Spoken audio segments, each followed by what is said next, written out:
Welcome back to Is It Still Good, the channel where we watch older films and let you know if they still hold up. Today, we're going to talk about a guilty pleasure watch of mine that gets a lot of hate in the sci-fi fantasy community. However, I still kind of like it. But first, let's pay some bills.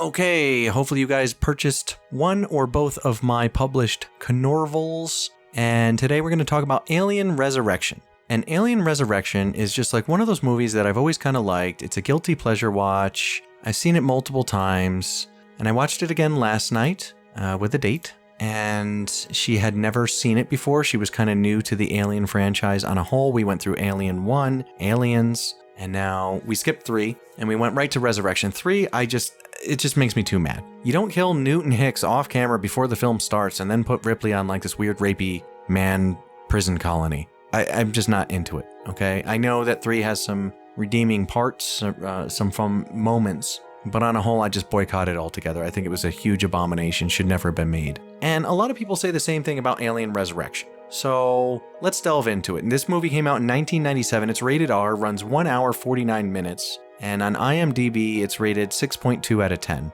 It's directed by Jean-Pierre Jeunet, and it's written by Dan O'Bannon, Russell Shusett, and Joss Whedon. So Joss Whedon had a hand in this, and you can kind of tell with some of the goofiness, the Whedonist dialogue really shines through. Stars Sigourney Weaver, Winona Ryder, Dominic Pinon, and it won some awards. Let's check that out. I'm looking this up as I talk. No, it didn't really win anything. It was nominated for Best Actress Sigourney Weaver, Best Supporting Actress Winona Ryder. I don't know what film they were watching because I find Winona Ryder in this movie to be pretty terrible. She's not as bad as she is in like Bram Stoker's Dracula. She was really bad in that one. But she kind of sucks in this. Her delivery is really crappy and her reactions to things are kind of silly. So it's also got Ron Perlman, which I love. And Dominic Pinon, was he in Amelie? Was he one of those guys? I think he was. Michael Wincott, awesome. He plays Elgin. He was top dollar in The Crow. I really like him a lot. Dan Hedaya, the General Perez. He was like the dad in Clueless. He provides some comedic relief in this. Leland Orser was like, I think he was in 7. Yeah. Raymond Cruz, I believe, was in Training Day. And Brad Dourif, who I believe was Grima Wormtongue in Lord of the Rings. So a cast that you may recognize from a bunch of different things. Gary Dourdan, I didn't see in much else after this. I think he was on some TV show. He was Christie, and he's got some really bad lines too, some bad acting out of him. And the storyline is the saga continues 200 years after Ripley sacrificed herself for the sake of humanity. Her employer's long gone. This time it's the military that resurrects the one-woman killing machine through genetic cloning to extract the alien from within her. But during the process, her DNA is fused with the Queen, and the aliens escape. Now Ripley must decide where her allegiance lies. I mean, kind of goofy premise, don't get me wrong. But here's the thing about the Alien franchise. It's so good that even the bad Alien films are still somewhat watchable and interesting. You know what I mean? The xenomorphs are still awesome, in their design. And this movie's really funny because for the first 45 minutes, it's actually pretty good. It's interesting. The characters are all introduced in a really clever way. It's fun. My date said she actually likes this the best out of the 3 Alien films we've seen, which is crazy to me. Aliens is the best in my opinion. Alien being second, and then this being third. A distant third at that. But it's still fun. It's still got some fun moments.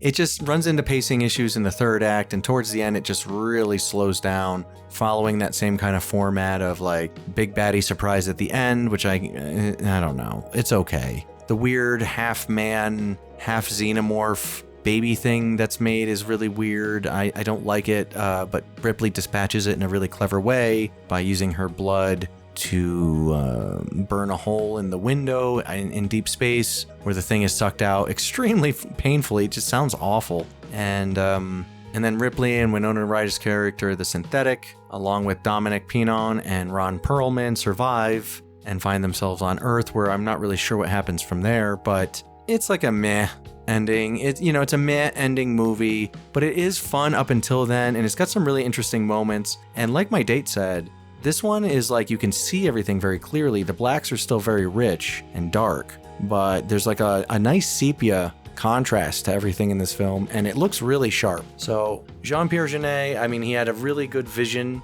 for how this thing should look, and I don't know. He is the director of Amelie as well. So he's really good with use of color, and that would explain some of the casting choices, such as Dominic Pinon, who was in both films, and some of the French actors in this as well. So pretty cool. I don't know. I think it's a watchable movie. Let's give it a score. I give it 7 out of 10. And ironically, that's what my date gave it as well. So pretty cool. We were on the same page there. It's a fun movie. It's worth watching. But if you're a huge fan of the Alien franchise, it may sort of annoy you towards the end. Some of the line delivery is ham-fisted. Winona Ryder is just terrible in it.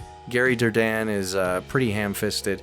But Michael Wincott, I almost think they should have switched Michael Wincott with Gary Dourdan's character, Christian Elgin, because Elgin dies sort of in the beginning, and I really wish he would have lingered on longer, because Michael Wincott is a fantastic actor in this. He's really cool and interesting. Ron Perlman can be a bit much at times, but I like his character overall, and Dominic Pinon was a interesting add to the cast. So I don't know. Sigourney Weaver is one of the producers on this. She dumped some of her own money into it, and she was really into it. The scientists all seem kind of dumb and weird and, eccentric. And the general is like very comical.